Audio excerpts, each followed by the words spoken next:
कहने से राम भगवान को 14 वर्ष का वनवास मिला ने आपने रामायण मिला ने उस सामे का जवाब देता हूँ। सुनो, देवकी माँ और वासुदेव ने कृष्ण कन्हैया ने 7वां 8वां बालक ने जन्म दिया जेल में, और नंदलाल लाल टोपला में लेके यशोदा के घर छोड़ के आया ने।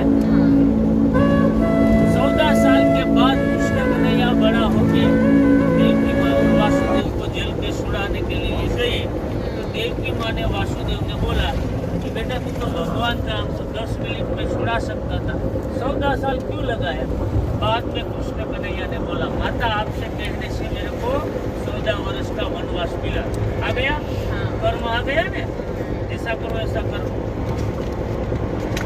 कौशल्या माँ का प्रेम राम भगवान को 14 साल नहीं मिला। देवकी माँ का प्रेम 14 साल कृष्ण कन्हैया को नहीं मिला, यशोदा माँ का मिला। आ गया ने, आ गया ने। એટલે હર્ષિત કર્મ से होता है, ऐसा करो ऐसा बोलो। और जो टोल टैक्स आता है मेरे को थोड़ा फास्ट निकलना है, 5 मिनट रुकता हूँ।